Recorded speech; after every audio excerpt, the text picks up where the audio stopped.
All right, I'd like to, at this point, call to order the meeting of the Business Development Commission on November 10th at 6:32 p.m. I'd like to acknowledge a guest with us this evening, Ms. Bonnie Engel, representative of the Hampshire Historical Society. How are you? Very good, thank you. Thank you for joining us tonight. We appreciate it. Always glad to see you join us. At this point, did you have any public comments ahead of the items on the agenda that you wanted to share with us, Bonnie? Well, I'm really happy to go in order. Yeah, no, I have to give opportunity for public comments, and I assumed you didn't, but I just wanted to give you an opportunity. And then at this point, then if we could take a minute to review the minutes from October 13th, our last meeting. Point out any errors or corrections, not that Dave Pizzolato ever makes. Oh, no, there is one. Oh, wait, you're gonna point out your own mistake? No, Commissioner Kovacs was kind enough to point out. Sometimes I move a little bit too fast, so I meant to say truck, and truck stop, and I think I put tuck. So that change will be made. Could have been a lot worse. That's true. That's true.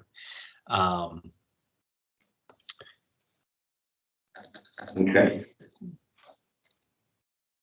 I'll make a motion to approve with the noted changes, the October 13 meeting minutes. I'll second. Any questions or comments? All those in favor signify by saying aye. Aye. Aye. All those opposed signify by saying nay. The ayes have it. The meeting minutes from October 13th, 2021 are approved. Right, I'm sorry to interject, but I forgot to remind you, we need a roll call for attendance. Oh, because of. Just because your quorum's remote, so. Yes. A roll call by name, please, Okay, and you want me to go ahead and do that? if you would. Okay, so I'm going to do a roll call for our commission to satisfy the requirements of the virtual meeting since our quorum is not present, but attending virtually. If I say your name, please indicate that you are here by saying aye. David Pizzolato. Aye. Karen Traska. Aye. Susie Kopaz. Aye. Aaron Kelly is not present. Bill Swalwell is also not present. Ian Lamp is not present. But Ryan Krajewski is present. Thank you. Okay, and then at this point, Jay Hedges and Josh Ray have an update regarding the Streetscape 2.0 that they're going to share with us. It's going to be a very brief update. Okay. We met with the mayor just a couple hours ago to review our findings with him. We've had 2 meetings with EEI and 3 conference calls, I think, with Freddie. And at the end of the day, we're recommending that we not pursue this grant. Oh, boy. Really? Yeah, we've been through a lot of options, a lot of alternatives. We ended up with what we thought was the best approach in terms of what you all recommended, and then we reviewed it with Freddie today and considered how we thought it might score. And then we asked Mike to come in and reviewed it with him because we wanted to have his input before we made a recommendation. The bottom line is, there's really no scoring. They gave us criteria, but they didn't give us a clear scoring sheet. So they told us all these things, these 35 things combined are worth 100 points.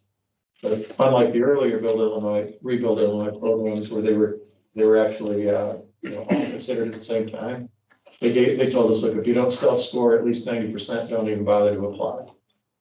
Those were the rules Back then. in June a year and a half ago. Yeah. This time around, it was just we have $50 million statewide. We do plan to distribute it regionally, so we knew we had that going against us as well. That we might have one of the best projects, but if they had to spread it geographically, that a portion will go downstate. So the bottom line is, this afternoon we sort of self-scored and came up with a 73, which, as Lori put it, sounds like a C-. I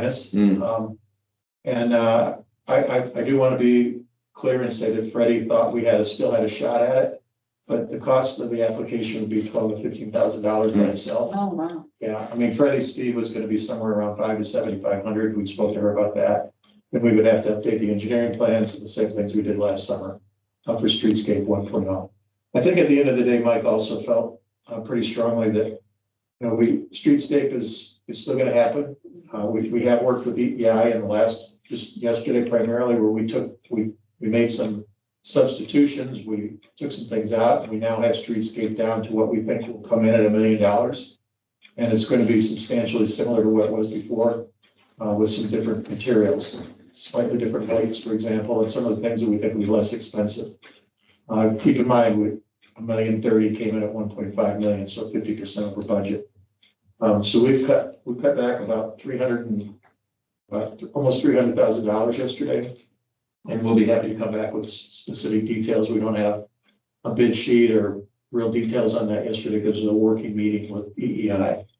I think Mike, he articulated pretty clearly that, our community supports Streetscape for the most part. We had that false alarm this summer where the downtown group was a little offended that they hadn't been more involved. And I think he feels like, just bringing it up again and spending money to go after 2.0, it may be more than what our residents would support. So, and that was just kind of an add-on opinion, I think, to the bigger picture, and that is that we just didn't feel like we had enough chance to be successful to spend the money to pursue it. So that's what we plan to recommend to the board. So I'm happy to take any comments that you all have to the board, and or let Trustee Kelly report that at the next board meeting. Now, you will come back to this committee though with the changes so that we're aware of those. Yeah, you'll be made aware of the changes before anything goes. We expect to, at this point, to bid probably in mid to late January. One thing EEI is doing, and it's a pretty big task, is going through almost every line item. He showed us a spreadsheet yesterday that probably had 150 line items on it. For example, he said, this particular bollards, not a light, just a bollard. We had it budgeted at 6,000. They bid it at 12,000, and now we're getting estimates from quotes. He's calling vendors to get quotes, and now they're 20,000. So a lot of this stuff, well, it's all supply chain probably pricing problems, but some of it's just not available. The guy that has the lights may not be able to get the lamps to go on the lights. So with those challenges, EEI has come back and said, yeah, we're going to have to make substantial cuts and the scope, in addition to bidding it in a more flexible way for the contractors. So that was pretty much a unanimous decision between Josh and myself. Lori from the staff side, and Mike, that was his initial response as well.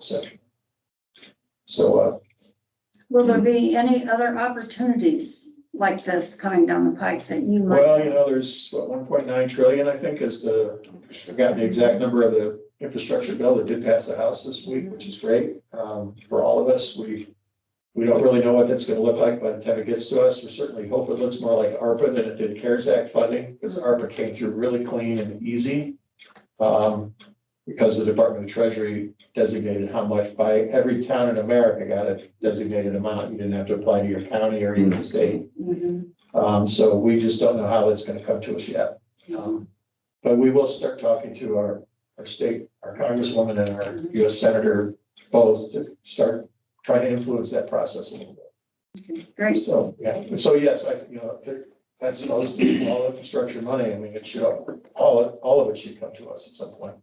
There is some concern that Lori's hearing among the finance directors groups that the Treasury may give that money, for example, to IEPA, who has this low interest loan program for infrastructure. And it's something that we borrowed from before. It's similar to bonds. If the interest rate's a little lower than bonds, you might do that. What that has a component in it is a forgiveness component. The problem is that forgiveness is based on financial need. So what we may find out is that they give all this money to state departments of EPA, and then they give it out on whatever rules they have in their own state. And Illinois may say, okay, we're going to do this like we do our own program, and that therefore you get loan forgiveness if not, and maybe there's not enough money for everybody else. That's the that's the fear that we all have on how this comes down. Mhm. What I would say is that the Democrats from day one, I don't like to talk politics, but this has been pretty clear. They have had an eye out for local, state and local government all the way through. You know, during all the COVID, what we call it, COVID relief bills that were passed 3 or 4 trillion. The Democrats are always the one to put funding back in for state and local governments. And now they put back in the deduction for state and local taxes that you're following the current legislation in the second bill. So I think they really do have our best interest in their interest, and they obviously were the ones that, you know, for the most part, drafted this bill. So we'll just have to wait and see how it plays out. Thank you. Dave, you have any comments regarding the streetscape? Nope. Karen, any thoughts on the streetscape? No, nothing to add. Okay. Curiosity, how bad is it gonna be? Which, The cuts, I mean, you say substantial. um, I mean, is it, what we originally wanted, we were what, 50% over budget? It seems as though that's gotten worse, not better. well, And I don't want to put you on the spot, yeah, I mean, I'm just speculating, so I don't mind expressing my thoughts. It's just that they're not fully realized yet. So initially, what Kurt is the engineer at EEI who's been handling this from the beginning. Initially, he said, you know, if we bid it in January when people are slow, they have more time to bid it, you know, they're not, we bid it last year at the worst possible time. I don't think we really knew it Right. at the time, but we did. And somebody could have given us a heads up, but they didn't, and we were all in a hurry, and then remember, we were trying to get it done by September, all that stuff, so. So he thought initially that we would save quite a bit if we just bid it in January when everybody's down, give them 9 months to complete it instead of 3. But once they break ground, they have to finish it in 3. We talked about that, I think, the last time. And that's still where we are. That should give them a lot more flexibility in their scheduling to drop it in their schedule when it's not busy. Should also give them plenty of time we're also gonna give them more time to bid. We only gave them 2 weeks, I think, last time. We'll probably give them 30 days. So that'll give them more time, and that should bring the cost down. And what we did, so far we've left it, and we still have to get EEI to reprice it and then see where it stands. But the first thing we did was, one of the things our public works people were concerned about was driving snowplows over the pavers in the street. And if you recall, there were stamp pavers, concrete stamp pavers, which are a lot better than asphalt. So what we did was we kept all of the real pavers on the sidewalk and where the bump outs are, or the bulb outs are. And then all those bollards that are in there, they provide a barrier, safety barrier for the pedestrians. So we left all those intact, and we left anything that doesn't cross the street will still be a real paver. And anything in the street will be a stamp paver. So it should look very similar. It'll probably be more durable for our public works people. They'll be happier with it, I think. And that saved us quite a bit of money. I think that alone was around $100,000 Oh, wow. between the 2 areas. Another thing we did was we had $80,000 in our capital budget for wiring for State Street. That was something we had planned to do before Streetscape came up. And Lori has set that aside. We still have to figure out a way to get that into the grant. But the way we propose to do it is to go ahead and do the bids. If let's say we come in $50,000 or $60,000 over bid, then we could just use our funds. We can pull this one piece out, say we're going to do this, the village can pay for it. And we talked to Freddie briefly about that, and she said that it'll be a little tricky, but yeah, we can probably get PCEO to go. So we took a storm sewer out initially and flipped it into 2.0, but then we took it back because 2.0 didn't exist. What am I forgetting, Josh? Anything else big? Just a couple of lights. Explain what we did with the lights, if you would. Sure. So in the original concept plan, there was 11, supposed to be 11 lights, the tall street lights. In order, those kept rising in price, as Jay was describing before. So those have gotten a lot more expensive per light. So the 2 farthest north ones that are not really near the festival block area, they're more around the railroad tracks. Those 2 have been taken out. And then we're also getting a different manufacturer to, it's pretty much the same light. It might be slightly less ornamental, but it's, substantially the same light, and it will be, I think Kurt said, maybe 30 to 50% cheaper. So that'll save us money there. And the reason we considered that is that we have the overhead canopy lighting on Yeah. the festival block, so the street lighting is gonna be less important. Yeah. So I think Oh, we're that's gonna have not the too same, bad. similar look and feel. Yeah, so just instead of regular papers, you got stamped concrete in the street, which I think is a benefit anyways. Taking out the two lights down by the railroad tracks is the end of the world. And changing the style of light. Yeah, okay. And they may use a less expensive bollard. Those bollards can be pretty expensive and they're just there for protection. There's no lights on them. We had to cut the lights out, if you remember in the first round. So he thinks he might save a couple $1,000s per bollard, and there are, I think, 11 of those. So he's looking for every place he can to just take costs down.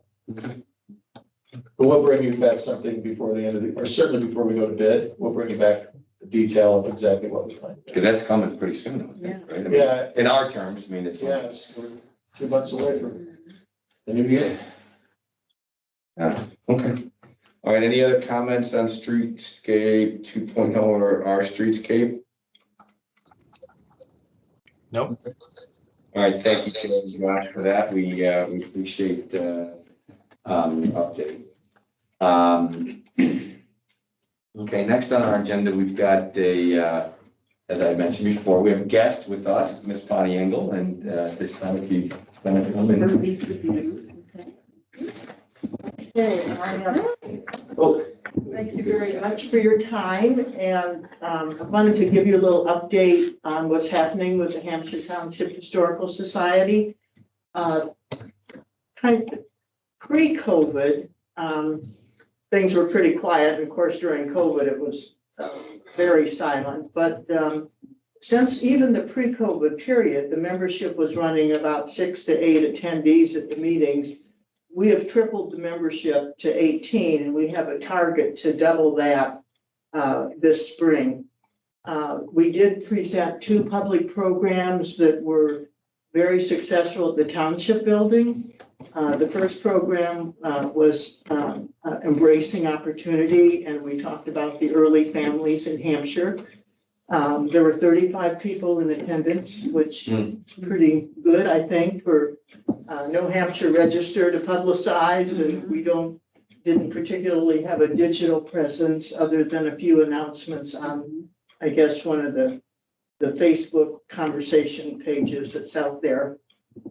We had a second meeting for the public, a second program a couple weeks ago, and it was a rainy night. And again, we had 35 people attend, and that one was Honor Tradition. And we had John Fenzel present, Horace Ruth, and Leola Widmeyer. Leola is 92, and the other gentlemen are seniors in Hampshire as well. So there was a lot of good stories and attendance as well.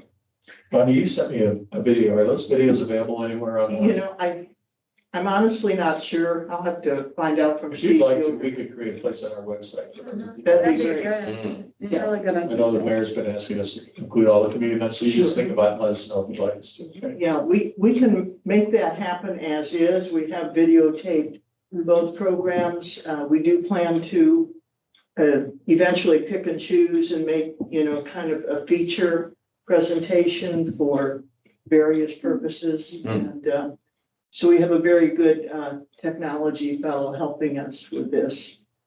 We put out 2 newsletters in print and digital. We have an Interview Seniors project where we're interviewing the really seniors in our community. We've had a priority of 10 who are most fragile health-wise and circumstances. A few of our seniors are not wanting to be interviewed. A few have health issues, but to date, we have completed and recorded 6 interviews. We have 2 scheduled next weekend and 5 more in process to get buttoned down. We finally drafted a budget, and it feels like we're very much in startup because we want to create a web page and a digital presence that also enables people to give donations and join the organization in that venue as well. And be active in social media. We feel like we're due for a rack card, a publicity card similar to the piece you have here for the village. We designated the, I guess what you would call the savings account. We had a major donation to the society about 15 years ago. That amount is $25,000, and we are calling that our building fund. We really need a space. Mhm. And that's really where our goal is. So we will be needing to do fundraising activities. We revised our donation structure so that individuals, families can donate, but also corporations can make significant donations as well. I met today with Julia Thong with the Kane County Historic Preservation Commission. She told me of some grants out there. One is Save America's Treasures. Another is Landmark Illinois. There's also an organization called Preservation Partners of Fox Valley. So I feel like that was a real good contact to get some more guidance on how to make this happen. We're also consulting with other groups, other historical societies in the area, and really looking to move forward. We really want a place and a space to create a vision and present a business plan and make this happen. I've had people say to me, when citizens are talking to each other, the question is, what subdivision are you in? And we see the Hampshire Township Historical Society as one way to say, this is our common identity. This is our common story and common history, and to build more of a sense of community. So I ask you to look over that donation dues form that I gave you. We welcome donations which are tax deductible. We're 501c3. And I may not see you till next year, so I really want to wish you a wonderful Thanksgiving and Christmas holiday season. Thank you for all of your hard work. Yes, yes. Thank you, Bonnie. Same to you.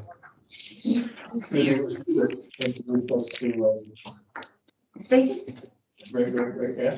Yeah, Stacy. Yeah, that's what I thought. She's working real closely. Yeah. With Stacy. I didn't know if you knew. Yes. Susie introduced. Yes, yes.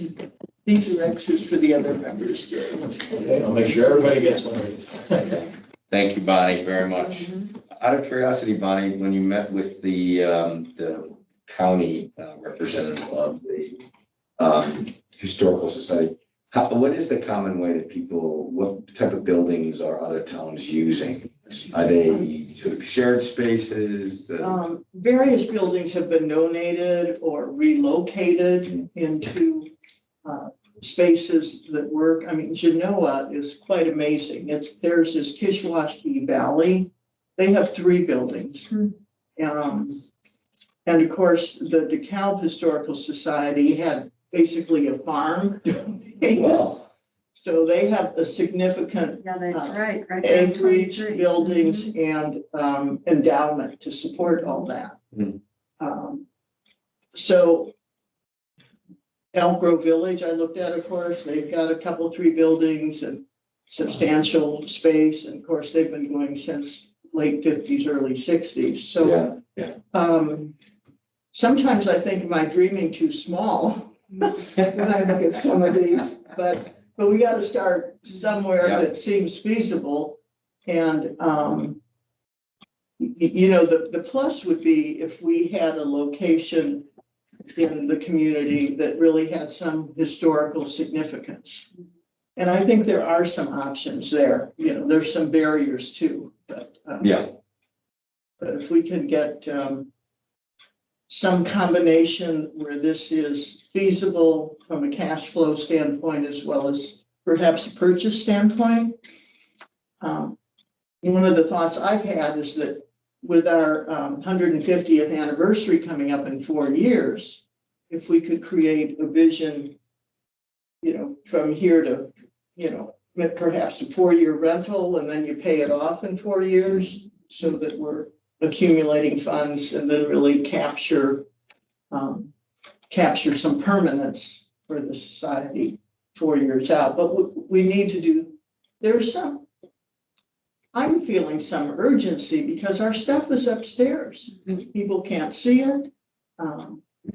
People, including me, are still holding items because of the lack of space, really. And so, I mean, we appreciate the things here, but they're not serving the community. Good. No, and I know we had a chance to meet, and the idea of the acquisition of the building is very challenging. But I really want to applaud your commitment, first the vision, then the journey, then success, right? So your vision is impressive. It inspires me every time I listen to you. And we appreciate you coming and sharing that with us. And I know all the people on the board will, see in what ways we can participate. Great. Thank you. Thank you, and best of luck to you. And you're always welcome here. So if you ever get bored on a second Wednesday, you want to come hang out with us, you're always welcome to join us. Thank you. Okay, moving on to the next thing is the beautification report. I just realized everybody was on the email that Bill sent when I went and saw that. You guys were all on that email, but just to go over a couple things. When did he send it? He sent it on the date of October 15th. Oh, way back then, okay. Yes, so not much longer after our last meeting. But as typical with Bill Swalwell, it is very thorough and complete. Yeah. Just giving us an update on the progress of the open projects. The former doctor's office. So obviously, as you guys remember, we had voted on 4 projects, I believe, on a single day. 2 of them were Zoffie. One was the house that is next to the Bassett Yep. Rescue, can come up with that word, rescue. One was on Main Street, the other was the dollar store. And then the fourth one, I guess, is Village Hall, but that doesn't really fall into facade program. But he's just letting us know that the windows have been put on order for the former doctor's office. And they are expected to arrive by the end of October. So, perhaps they're already in. It says after window installation and weatherproofing masonry will follow. Goal is to have facade completed by the end of November, weather permitting. So dollar store, as you guys can see, which while I was in California, that was a great text to get from you, Jay, that the dollar store project has been completed to the extent that is going to be done at this time. I'm not sure, Karen or Dave, have you guys had an opportunity to see it? Or actually, Dave, you had mentioned, have you seen it, Karen? Mm-hmm.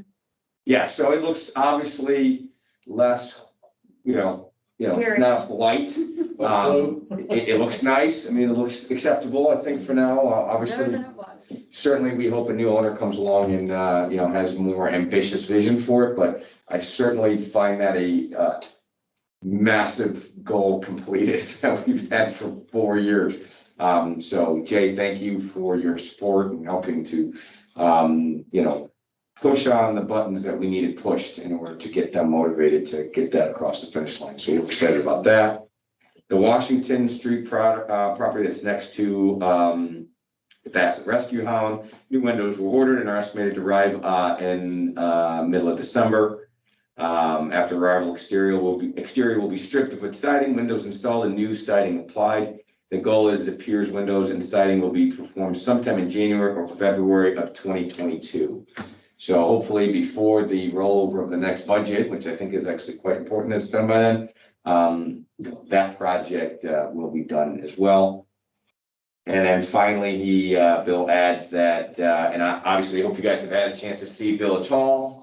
The side of the building has been redone. The front has been updated and painted. I think it looks fantastic. Looks really good. So we're pretty close to, we've made, the 4 years that we've been at this, I think we've accomplished quite a bit. It's a long way from where we started, but we still have some work to do. I know Jay and I have had some conversations about a couple other properties we'd like to hopefully encourage to jump in and get working. But we'll see where we're at as far as that goes. Obviously, I've spoken to the Jay and Sam at Blocks. They have told me that they intend to apply this coming year, but they did tell me the same thing last year. But hopefully this year's, fits more into, what their goals and things of that nature are. But, from a beautification standpoint, I think we continue to make progress. Heard a rumor, not a rumor, Josh, somebody saw two people out in front of Palzola's with the owner of Palzola's this week, so I'm gonna give him a call tomorrow, unless you want to. No, go ahead. I mean, why don't we both call That sounds them? I good. think, if my history in sales proves anything, is you never can call a prospect too many times. Especially those that are hard to get in touch with. So yeah, let's both make. And the fact that the dollar store will be listed now, I think is important. Yeah. For sale with Century 21, and Yeah. also, the attorney's office across, at Oh, fantastic. Wataski, yeah, he's gonna list his office as well, so. That should be good, just having it listed for sale will help a lot. Yeah, and I think once those, if we can get obviously, I'm sure once those are sold, or let's make sure that, Jay, between the two of us, and I'll mention it to Bill as well, whoever's listing those properties, that we have them, make sure they're sharing the story about the facade program. That Oh, yeah. whoever buys, like, hey, just so you know, part of your ROI calculation could be, hey, there's a program, no guarantees, obviously, we've got a voting board that's, subject to the deliberative process. But it's certainly better than not having a facade program. The realtor should be pumping that idea. So, okay, so that is beautification report. Does anybody have any other comments in regards to downtown beautification? Karen, have you completed all the plans of extending the downtown down to Allen Road yet? Have I completed those plans? Yes. Working on it. All right, fantastic. No, my wife and I were on vacation with some very dear friends of ours who are as big fans of Hampshire as possible and as happy about what we were doing. I was telling them about our long-term plan of extending the downtown all the way down the street to Allen Road, and she asked me if it would be completed by 2022. Working on it. I'm gonna try. They missed the pandemic, I guess. Yes. So, okay. All right, guys. So at this point, Hampshire's very own, it was clear that I was on vacation and I have been sloppy in my agendas, and I apologize for that. There's really no excuse. The Hampshire's very own is all backwards. So I pulled up the minutes from last month. You've got Roy's Place is the next one to do, Dave. Didn't we do that one already? I don't believe we ever did. Roy's? Yeah, I don't think we did. Can you verify that? Because I'm gonna look right this minute. Okay. And so as you look, I was informed recently, Jimmy's is now is under new ownership. Is that? And for Really? sale again, And for sale again? Really? according to Facebook. Oh, wow. Oh, wow. Well, according to the owner on Facebook, Oh, the new owner. So no, if we have, it has never been posted to the website. okay. Okay, I'll talk to Jeannie about that. I'll chat with her and make sure. That's great. I mean, it'd be awesome to do Roy. So I think he's got a great story. I really thought he was one of the first ones we did, but maybe not. But okay, so I've got Roy's Place, Jimmy's Sports Bar, Christina Michelle, and O'Reilly Dental. Should be what we've got coming But up. should we take Jimmy's Sports Bar out of there since it's gonna be a new owner and for sale? I would probably recommend that we, at least for the interim, swap it with Christina Michelle's salon. Okay. Are you guys okay with that? Taking James Motors off. No, Well, not James Motors, Jimmy's Sports. Because that came up at the board meeting. yeah, let's talk about that too. That was Aaron who brought that up because he found apparently they were one of the first They were. things that we did. And They we were. remember we had an agenda why we were gonna promote them this time. And that didn't really carry a lot of weight at the board meeting. So So the board thought we should not highlight them again. that's just the way Aaron presented it. It was just a report. So he just presented it as a fact. We've already done that one, so. Now, I thought we had discussed this 3 months ago-ish. And I thought and then Dave corrected me because I think he called me or we talked on the phone or something. I'm okay with doing them again, only because, and it just, my opinion out there is,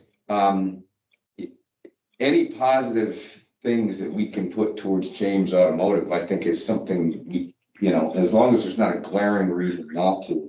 I think Aaron missed that meeting here that we talked about it. I think Aaron was not here for that, and I couldn't say all that during the board meeting myself. You had an opinion on this because when we talked, so I'm curious. Yeah, if you read through it, it's pretty thorough. And maybe it just gets re-released. I mean, it was released back in 2018. So just think of where we've come from then, and as well as how many new residents, probably to Hampshire, we've had in the last 3 years. So if we wanted to maybe take the place of Jimmy's Sports Bar, we could. I would just suggest a conversation with Aaron, so we. Yeah, I'll make a note to start there. Does anyone have any issues with that? I thought of 2 other businesses though, maybe they're on the list. Okay. Let me get my notes. There's RK Services and Kruger Accounting. Oh, Kruger County, 100% should be something we do. Good job. That's a very good point. And We have we also had done a new groomer in the old. our new groomer for Tiffany's Place? What about, have we ever done? Hold on. I think something just happened with Getz's. I'm not sure what it was. Oh, really? Um, And then we've also got Glenn Rath that runs his own used car business out of Hampshire. Susan, who was the first company you mentioned? RK Services, RK? I believe that's what it's called. RK. yeah, they do all the service work on our squads. They're, Really great guy. service. RK. And then Kruger Accounting gets his auto body, but you said there's something going on there. Yeah, I think they may have just moved, so, one of those 2 moved out, RK or, Oh, That's 'cause there's a RK is not, because my husband talked to him today. yeah, there's a new tenant in the building on it, and a former trustee told me Got something it. was changing on it or what it is. And then Glenn Rath, who's an individual owner of his own used car dealership. Where is So that? we currently have an open spot. I can't recall exactly. Somebody was to be featured in the spring. Does anyone recall who that was? Featured in the O'Reilly Family Dental. No, we were keeping an open spot for some. Yes, I see that. I think And I somebody- Maybe Yeah, I we feel thought like somebody that's was gonna be a tenant. A new. Maybe we were just holding in case one of the downtown offices did rent. I think we were just holding a spot without a name. Could have been, yeah. Anyway, Where is this? Oh, so Glenn Rath stores Make sure his, he's zone legal. what? I want to make sure he's in legal zoning. Oh, he parks his car in Getz's between the Township Hall and Getz's. His cars. His cars that he sells. Okay, Oh, I know. You know what I mean? okay. So he used to work at a body shop in Elgin, or not a body shop, a used car dealership in Elgin. And then took a job in St. Louis and came back to Hampshire and just decided to do his own thing. So And how recent is that? I don't know, Maybe that's what I just heard about. Is that because he's sharing space with Gatsby? probably. That's probably why. There's So nothing wrong. can I go down the list? I actually think we have enough to get us till summer of next year. So we have Roy's Place, Christina Michelle Salon, O'Reilly Family Dental, Chicken Dip, RK Services, Kruger Accounting. In this, do you have more than that, Dave? No, that's it. And James? If we rerun James, Yeah, is it, what month would you want that? Sooner the better. I'd say sooner rather than later. Well, I mean, you could pretty much make, all I would say is you could pretty much make it turnkey for this month if you wanted to. Yeah, we could. We could. Let me talk to Jeannie about that, because that's what I think I'd like to do. Because we're still working on that, right, Jay? Yeah, in fact, it's very timely right now, in the next Okay. 30 days. all right, We'll- let's get on it. Let's do it now. Mhm. Okay. Let me get my notes. I'll call Aaron tomorrow. And then I'm sure Jeannie will be happy because that takes pressure off of her. Right? To advise her. I mean, we have to remember how much of a debt we owe her. She's done Not this. to mention, she just bought a big house. Oh, did she really? Oh, yeah, she bought that house with a separate barn on State Street, the big one. On State Street. Yeah, it's, 3 buildings really. They got the 4-car garage in the back and the barn on the opposite side. It's really beautiful. That way or this? No, I can never remember where I am in this room. Yeah, she's towards State, Oh, this way. across from the middle schools. It's the only house that's been for sale all summer. Oh, really? South on State. South on State. Yes. My wife says I drive through places with blindfolds on. It's one of the 2 houses I've always noticed because it just always enjoyed the house. And Jeannie said, I just bought a house on State Street. I said, is it that one? Yeah. Oh, I know what you mean. She Yep. just closed like a Yep. week ago. So No Okay. kidding. they're still in the process of moving in, I think. Okay, so now I'll have to move to at least right away. Mhm. Okay. All right, and then I'll look at your notes, Dave, when you send them. For the next. Okay, all right, are we comfortable with that then? Okay, all right, good, let's do that. Okay, Jay, do you have anything to update us, new or existing businesses in the village? I do. Nothing definitive yet, but some positive, maybe one negative and some interesting. Those 2 categories. The most positive is Project Yukon, still 1.5 million. I should say up to 1.5 million square feet now. And they have zeroed in, we're told that they have narrowed it to 2 sites. One of the 3 Hampshire sites that was under consideration is still in, and another site in Belvedere. So if that's true, we're down to, look at the coin almost. And they do expect a decision by January 1st. The broker was kind of in a mad dash about 10 days, a week ago last Friday, because he had to have everything in by that day. And that's their broker. So he called us on the last day, asked for a letter of support and some other things. So I think we're positioned really well on that one. So that's one. And where is that located? North of the tollway. I'm gonna be a little general, but I'm just gonna say behind El Jaloy. Okay. It is not annexed to the village yet, so it would have to be annexed in zone, but it is in the area where we identified for the higher truck traffic. It would be north of El Jaloy. So Is this our township still? Pardon me? Is that still Hampshire Township? Actually, to be honest, I don't know which township it's in. I bet it's not. It's Right, Coral or Huntley or Marengo. Yeah, I don't really know. But it is, the owner is a willing seller. They seem interested in that property. So that's where we're on that one.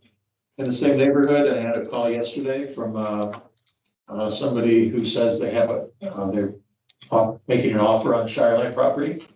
I have no idea, and I don't have a clue who it is, except that their engineer called. I know Manhart Engineering, who's doing 2 other projects. They're doing Thames Farm. And then I'm gonna tell you about another one that we just heard about, residential. And so they had their engineer call, which is really strange. Usually it's a broker or a planning and zoning person, but the engineer called and wanted to know what the process would be and how long it might take to be annexed and zoned.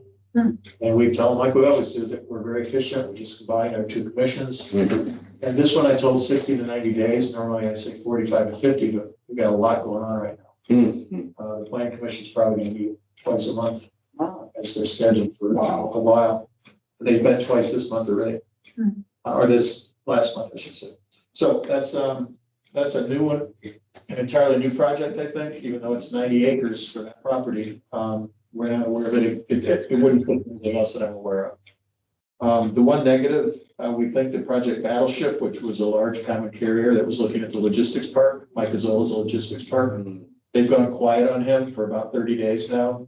Their site selection person had COVID and then she just disappeared, so. And where was that property? That one, we never really had a specific location. They were looking at 3 sites in Hampshire, all up north, Okay, all north of the tollway.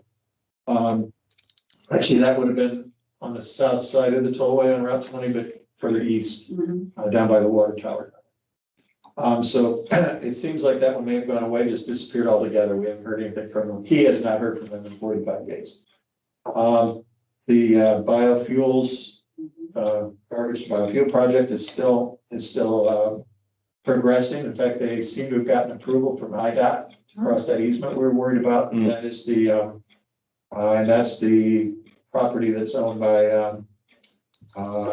Ace Hardware. Ziegler. Ziegler? Big Ziegler. I don't know. He owns the property immediately west. It's 27 acres immediately west of the logistics park. In fact, at one time, the logistics park and his 27 acres were combined to go after Project Yukon. But now they actually have a purchase agreement with Dave Ziegler. So that happened within 24 hours. They were looking at the logistics park, 27 acres. It would have only been about a third of the logistics park. And Mike Azzola is the one who brought him in here. And then sitting at this table, he said, because they were ready to sign a deal and go forward and start that day, about 90 days ago. And Dave said, I really can't. And he looked at, Mike said, we said, well, we need to talk. So anyway, after the meeting, Mike came in, he said, Jay, I've got a bigger deal that I think would be better for the park. So I just want to let you know, I'm going to push them off to another location. So that's when I introduced them to Dave Ziegler and then signed a deal with Dave the next day. Dave was not very demanding. I don't know about pricing, but he didn't require a lot of, he didn't even have it listed, so he didn't have a broker to pay or anything. So they signed a deal with him literally in 24 hours. so when you say west of the logistics park, where is the logistics park you're talking about? I always have a little trouble finding this stuff. It's Hampshire Woods, right? Right at the end of Gas Road, you Okay, know that area. Yeah. If you drive right across Gas Road, you drive right into the middle of the logistics park. okay, so that's where the water tower is. Right. And then if you were to turn left there, Mhm, the last property before you go under the tollway is Dave Ziegler's property. got it. It's a real high. Yeah, I know where it is. In fact, it'll be a little bit of a challenge before we go. Yeah, it will. That floods too. So that's where it looks like the biofuel project will go. At least that's where they are so far. A lot of due diligence still to go. One of the surprising calls I got this week was from the same engineering company who said they were asking about 50 lots in Tuscany Woods 2. As you know, we've been talking to the owners of Tuscany Woods 2 about another project.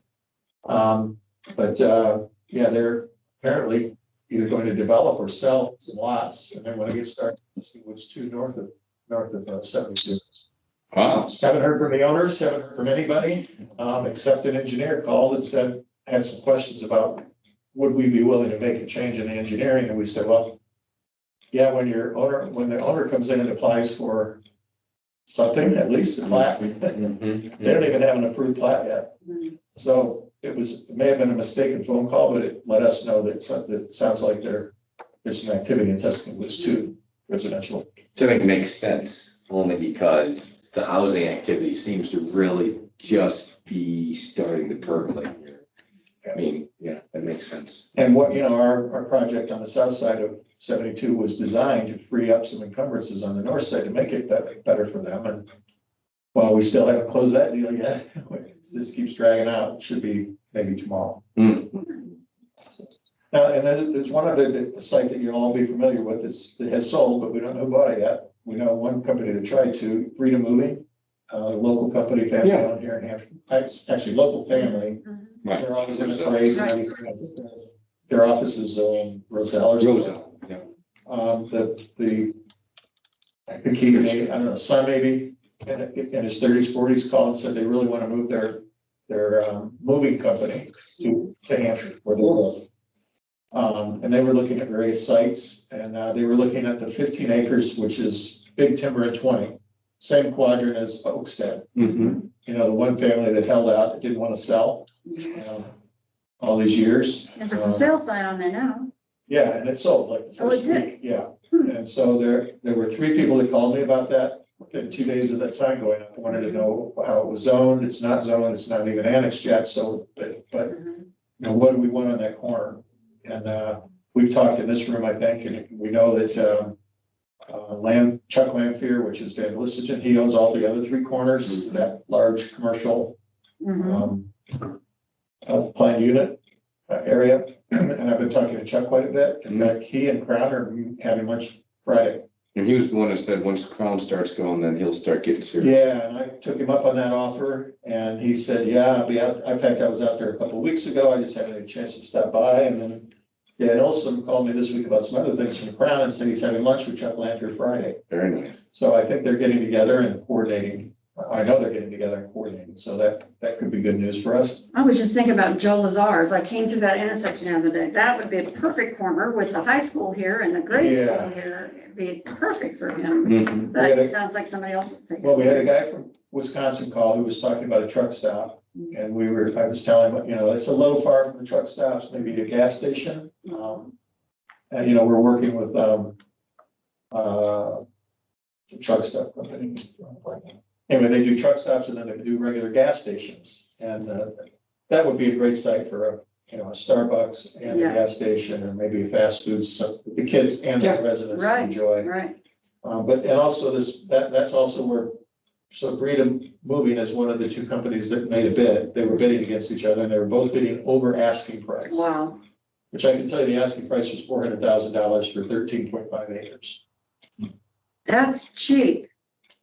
Yeah, I mean, it's all relative, but it surprised me frankly. I thought it was, that, maybe that's why they had so much activity. But what's interesting is the one gentleman who has been a real opposition to Oakstead back in 05 and again this year.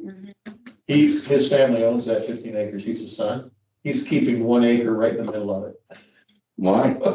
I don't know why, but he is. And I shouldn't say right in the middle. He has that first driveway right off of 20 as you turn onto Big Timber, right there on the right. It's actually a nice little contemporary home. Mm-hmm. And, so that was not part of the deal, but his mom, who lives in the 1 acre house that's further back in, really beautiful home back there. I didn't realize it was there. That was sold. So I know that the Bredas did not get it, and so they're looking for a 15 acre site for their 8 to 15 acre site for their moving company that they really want to move to Hampshire. And I'm going to introduce them, Karen, to Forbes tomorrow. Because I think they'd be a great, I asked Forbes if your dad was interested in build-to-suits for that 25 acres there. And it's a question of whether he wants to own or build a suit for lease or not. But anyway, we're gonna present that to Forbes tomorrow. Nice. Tell him I say hi. Yeah, I started to check in with you. He is still the right person that's handling that kind of stuff for your dad, right? Yeah. Okay. So that's that, and I think that's everything. That 13 acres being sold is gonna be really interesting. I'm looking forward to find out who it is. They didn't call. Well, like I said, only the one company from Wisconsin called. He hadn't even seen it. He said he had just seen it through his broker, so he may have just bought it sight unseen. And looking at that house, it's gonna be like, remember the old cartoons where they built all this stuff up around it? And then they had like the old little house like right in the middle of Saturday. Where is this house? I'm confused. Yeah, It's not the house in the middle of the lot, though. It's No, not. it's the one on the right, I think. So if you look at Big Timber, you can follow. Yeah, well, good for him. He must like his house. He probably just built it. Either that or he looks forward to tormenting the people. Which is fun. With his vote. That must be, Hey Jay, I've got a question. You mentioned Tuscany Phase 2. Are you starting to see more developers take off smaller chunks of land, like 50 lots versus 300 or 200? Actually, it's just the other way around, I think, Dave, is, we see, right now, for example, Crown and Prairie Ridge, they're Yeah. selling 3 to 5 lots at a time to 2 different builders.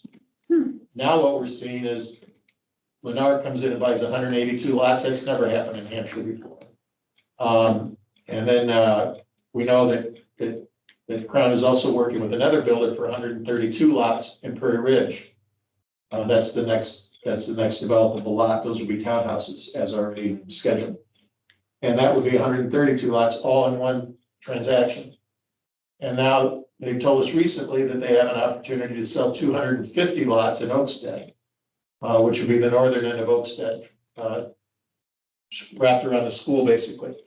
And frankly, I thought Crown was really just trying to get Oakstead started so they could build the school. And I figured that Oakstead as a development would be a few years away. But if things go as planned, they could be those three subdivisions, all three, 132 lots, 182 lots, and 250 lots could all three be building next spring. Wow. So yeah. is it like, does it, I guess I'm just trying to inquire on what may be the intention of somebody just buying a small 50 lot parcel. Let me explain it this way, David. So I learned this here too. There's developers and then there's builders. Crown is purely a developer. They put in infrastructure, they buy raw land, they invest in lot land, decades ahead of time. They put infrastructure in and then they sell it to builders. And most of those builders are not developers. So a big builder like Lennar, they'll go in and buy a whole subdivision like this. Smaller builders like NBR Ryan and Silverthorne, who are building in Prairie Ridge, they don't want to hold inventory. None of the contractors want to hold inventory. They want the land developers to hold the inventory. So they might even make I would guess that Silverthorne and NBR Ryan have already made commitments to Crown that they'll take down so many per year, but they don't want that in their inventory. So the fact that Lennar just took 182 homes in their inventory, they're going to probably try and sell that whole place out next year. Mhm. They're going to have their model. They've already applied for 5 permits. They plan to have 15 basements poured this winter. Wow. And have the model should be open April 1st. So I would guess that they're gonna try and blow through that subdivision really fast. Yeah.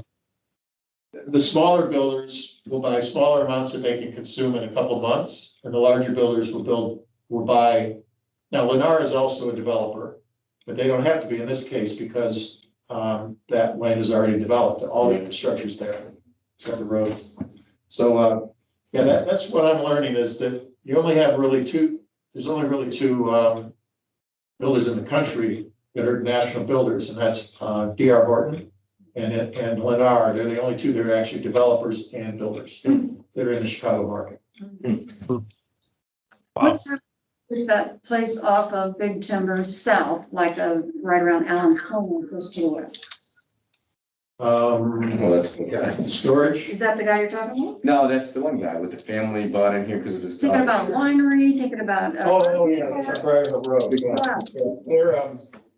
They're, Josh is just having a hard time keeping up with them because they're moving so fast. I put Josh on there because we have all, our engineering, our building department, myself. But they and general contractor, you see them moving dirt if you've been over there. They moved a lot of dirt, so they're grading. They already had given up their building where they're located now, and then material costs went up so much that they had to put things on hold. They've actually rented office space here in town. They rented a shop up in Huntley somewhere. And now they're gonna put up a temporary hoop building, which is allowed in our code, kind of a closet. It's like you see them around the tollway has them, for salt shops. So they're working on that. They expect to have that up and running by January. And then the longer term will be their permanent buildings. And what are they gonna be doing out of that? They do recycling of construction materials, Oh, which is really feeds our construction right. a lot. And we brag about our building department, our planning and zoning commissions, and our recycling centers for all the construction materials that they're using and all these builders around here. They can dump it all right there. They don't have to go very far at all. So their idea of a winery or RV park is off the table? No, that's just further land. So they Later bought only about 18 acres is for their own facility. And then Okay. they've now mapped out about 5 other lots for an small industrial park coming off of Briar Hill Road. Mhm. Then there'll be a road that goes through that to the west, back in just north of Tuscany Woods too, on the north side of the tracks. Mhm. That's where they bought 150 acres of land plus 62 acres of Allen Road for the daughter.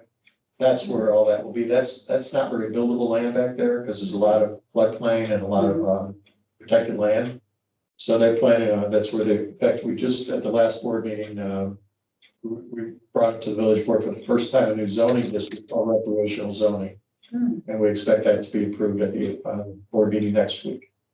So we had to do some things that we had different kinds of recreation permitted in different types of zoning, but not all in one spot. So we put it all in one location, work with them to make sure we cover everything they had planned. But right now, I think they're just really trying to get their business up and running, and they're not, this time of year, they haven't brought up much about the recreational part of it lately. All right, well, you may not be able to answer this, but I know for me, and I've seen it on Facebook, what was with the railroad closing these roads without any advance warning or signage? Actually, I didn't know that they had. Oh my gosh, Briar Hill and Walker Road were both closed. Yeah, I would, that's what I was talking about this morning is, that's the only reason why I saw downtown because, I went to go that way to drop my daughter off and all of a sudden the road's closed and caused a bunch of chaos. Monday, I think it was Monday, yeah. It was Monday. yesterday, yep. Yesterday, what's today, okay, so Tuesday. Today's Wednesday. Oh, All right. Yeah, Monday. Monday, Walker Road was closed. Tuesday, Briar Hill Road was closed. And what happens is people turn, but they don't know the road's closed until Yeah. they get there. Yeah. There's no no signage place to telling turn them. around either. No place to turn around, Briar Hill. Walker Road, Dumlins are getting all the turnarounds. Yeah, I didn't know anything about, I did notice on Saturday that they had a bunch of equipment parked downtown here, the railroad did. But that's just odd. Usually they let you know. Yeah, right. The one thing that's supposed to happen is that Commerce Commission of all people actually manage railroad crossings. Hmm. And they do have funding to improve the Briar Hill Road Railroad crossing. I thought it would happen by now, but it should happen in the next 12 Oh, months. that's good. That's No, that's currently happening right now because Maybe that's what it. maybe that's what it yeah, is. because I saw all the they're replacing all the wooden transitions to concrete. Good, good. That's probably what you saw then. right. It's just odd that they did not warn traffic patterns. Yeah, and if that's gonna take a while, we'll be out there tomorrow, I'm sure. Okay. I don't know if Walker Road's open yet or not. It was not on Monday. All right. Any other questions? Anything else to share? I think that's really busy. We're I getting. was gonna say, next time, could you please come prepared to share some things? It's crazy, right? I'm on the phone call with one realtor and I look at my cell phone and there's another realtor calling. You're like Eddie Murphy in Trading Places. I really do feel that way. And thank goodness for Josh. One thing I will say, we have some terrific commercial and industrial brokers in this town. They are really our marketing arm That's of good. our village. And when Josh will be in a conference call with me and a broker will say, I talked to this client and they said they heard Hampshire was really good to work with, and that's when we just go, the word's getting out there. Good. So, Well, that was, if you guys remember, when we first started this commission, one of the things, and not saying we're not taking, the credit for it, but it's just nice to hear that from the outside world, because when we first started, that was the opposite of what we heard. We heard that it was hard to do business with Hampshire. I mean, this was pre-village administrator, that stuff, but to hear that we're in that place now, I think is just good, because it makes our job much easier. So we thank you and your team for that. Well, and I think you do deserve a lot of the credit, because you guys have kept us focused and you've definitely been very supportive. Yeah, it's just nice to hear that we're there instead of where we started. Because when we started, it wasn't promising. I have a question. How did Burlington get a Mexican I don't restaurant? want to talk about it. I still was so mad when I heard that. Like the same couple that we were with the one that told me. Really? That's who's, And we were on a balcony when they told me that, and I wanted to jump off the balcony. I was so mad. How did Burlington get a Mexican restaurant? right, We've been trying right. for 4 years. It's gotta be the landlord issue. That's the only thing I can say. I started to say this earlier, and I didn't want to say it raised down, but you did, Suzie, so I'll make a mention anyway. One of these industrial guys said something like that to me. And he said, yeah, it's too bad that downtown Hampshire is so hard, or something. Made it sound like we were difficult to work with downtown, but not there. Mhm. And I said, oh, no, you might find us easier to work downtown. Just give us a shot. So that was kind of disappointing that we still have a reputation downtown. Yeah, I think Josh's presentation at your last meeting was spent almost $600,000 on beautification now, Yeah. private and public money. Yeah. Look at all the new storefronts that are out there. Yeah. We just haven't, apparently we haven't crossed over yet. We'll get there. Yeah, and I mean, I said it 5 years ago when I was running for office. I mean, 1983, I lived in the corner of Glendale Heights, in Glendale Heights, the corner of Armature and Bloomdale Road. And there was farm Yeah. there. 1983, I graduated high school 11 years later, 94. And there wasn't a spot of green grass to be found. It came like that. And as I heard you talk about the housing, 3 massive subdivisions starting it's gonna happen like, from the distance, it looks like it's not moving that fast, but like a freight train, as it gets on you, it's gonna hit us. And honestly, the goal was to get ready for that. And I think with what this group has done, what your administration has done, I feel like we are ready, but it is gonna come in a flash. Well, look, there's no downtown Glendale Heights. And then, So does that mean we're gonna suffer the same fate? well, We won't let I it. really don't know in politics. I I'm just saying. no, I think it's more of Glen Heights I just happen to live there, but it's representative. The metropolis, I mean, human population expands in exponential fashion, right? Because we have 4 generations that are alive at one time, somewhere in there. And so people are born faster than they die. And so when you look at just urban areas, the sprawl is a function of exponential human expansion. And so it just needs to happen. Well, and we So all, it's gonna, our turn is next, I think. but we also have to consider online business. No, I agree. You know, that brick and mortar stores are less and less. Unfortunately. That's true. When it comes to retail. Yes, yes. All right, at this point, does anybody have anything else? Yes. I think we should put the Historical Society downtown, I agree. Let's find a way. that block. What about Wasaki's, the And- lawyer's office? You can find someone to donate that building, I think it would be beautiful. If I had the money, I would, I promise you. I just don't. There's a perfect historical spot. It would be. We need a benefactor. Yeah, you need I a know. sugar We daddy. talked about the business pitch. You could pitch it. If I pay this much rent, maybe you buy the building. Yeah, Yeah, Karen, did you?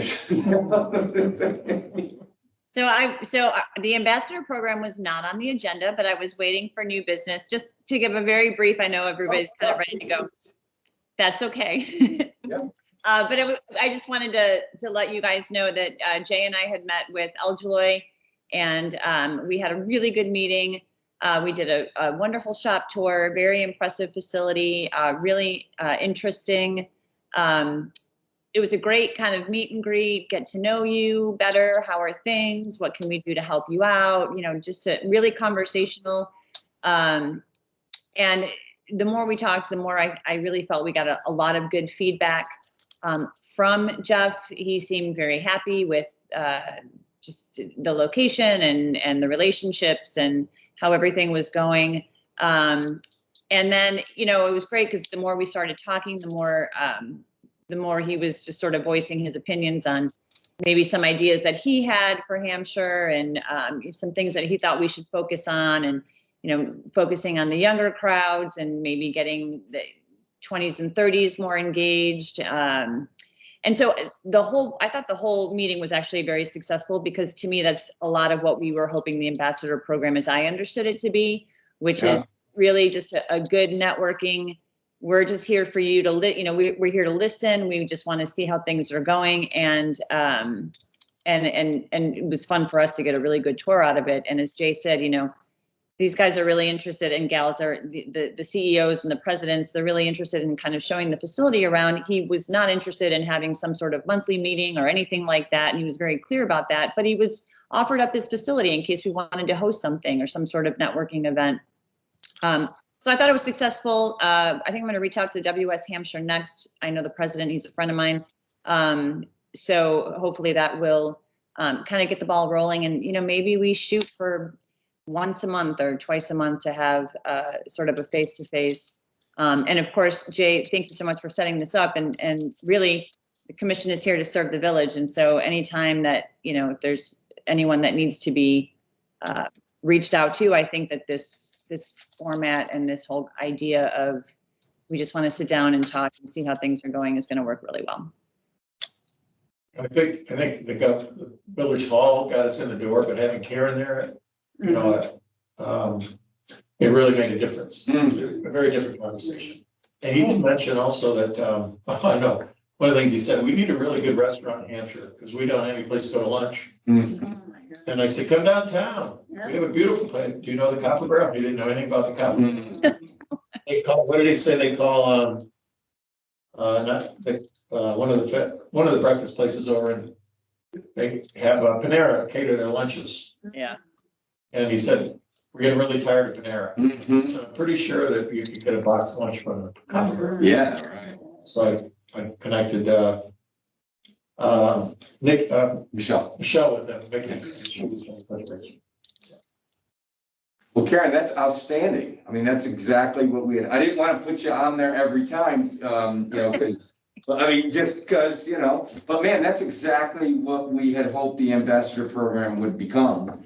And it's also interesting, he said he's not interested in sort of, you know, coming to a meeting or being on some new group or whatever, but just offering their opinion. And I think the format that you guys did there, and yeah, if you can find a way to, you know, duplicate that with some of the other people, just some of these informal meetings, well, I think that's fantastic. I think that's really good. So awesome, awesome, awesome. Okay, and then anything you need from us, Karen, just let us know. Thank You you. know, I'm sure you and Jay are, you know, both super professional and, you know, don't need us, but if there's anything you need from us, please let us know. And, you know, as you have these meetings, keep reporting back to us, but that's exactly the goal that we had and was to connect with these people. So fantastic, that's good. We'll look forward for more of those in the future.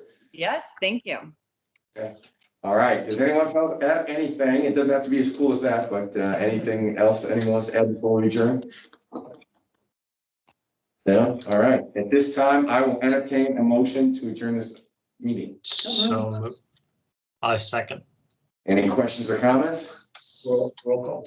Oh, I have to do a roll call again. I'd like to do a roll call. David Pizzolatto, Aye. Karen Traska. Aye. I don't know if I should have said here or I or. Good news is we all survived the meeting. All those who started are still with us. And Aaron Kelly is absent, Bill Swallow is absent, Ian Lamp's absent. Other than that, all those in favor of adjourning, please indicate by saying aye. Aye. All those opposed say nay. Have a good night, guys. Thank All you. right, thanks a everyone. lot, everyone.